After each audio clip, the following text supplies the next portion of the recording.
in my old previous rental house, the neighbour that I was living next door just decided one day to cut my phone line because, we had upgraded to a different style of internet, which we hadn't yet at our premises, but he thought, you don't need that cord anymore, snip.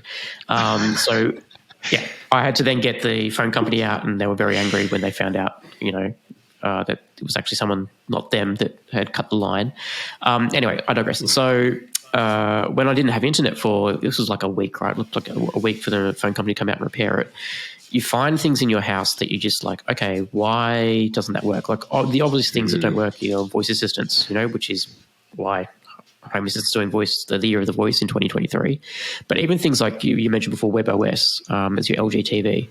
One of the things I thought, no Netflix, right? Unless you're streaming on 4G. So I thought, cool, that's fine. We'll just watch our Plex. I've got a NAS with some Plex DVDs that I ripped. Cool. The problem with WebOS is that it's, as the OS name implies, it sort of requires a web connection to launch the app. And so I couldn't connect to my local Plex server on my local Wi-Fi because because the Plex app on WebOS won't open without an internet connection. That's really dumb. I remember when your internet went out, and it's like, but I don't know why. I think I forgot that you said that, and now I'm really dumbfounded again for the second time. So that sounds so backwards. I know. Yeah. So you try. So what I would recommend you do to practice with this is kill the modem, or just pull out the cord, like your fiber connection or whatever you've got there.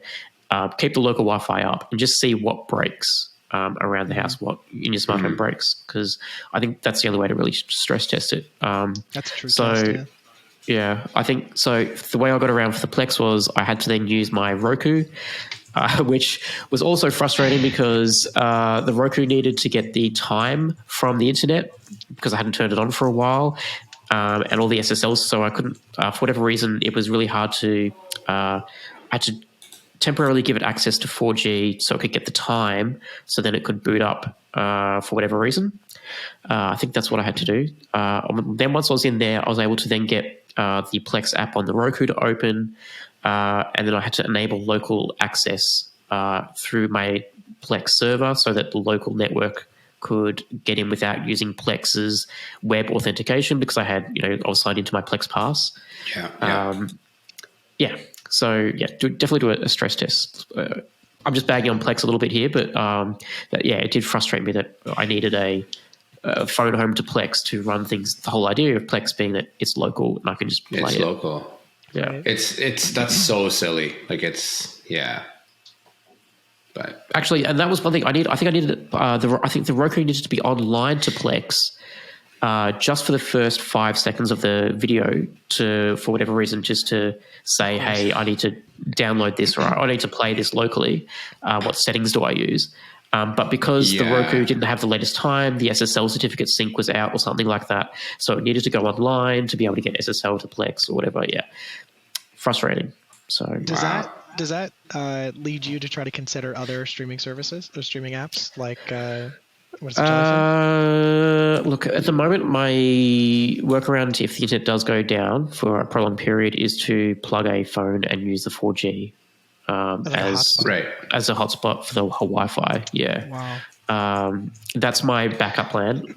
I am considering, I know these self-hosted podcasts are doing like a month of looking at Jellyfin. I've started looking at Jellyfin just as a very high level, moving away from Plex. Problem is I'm so invested into Plex right now that I don't really want to upset. If it's not broken, don't fix it, right? And right now the internet's working, so I don't need to fix it. So, right. Yeah, that's my rant. But yeah, definitely stress test as much as you can. So take out the internet cord and just see what breaks, right?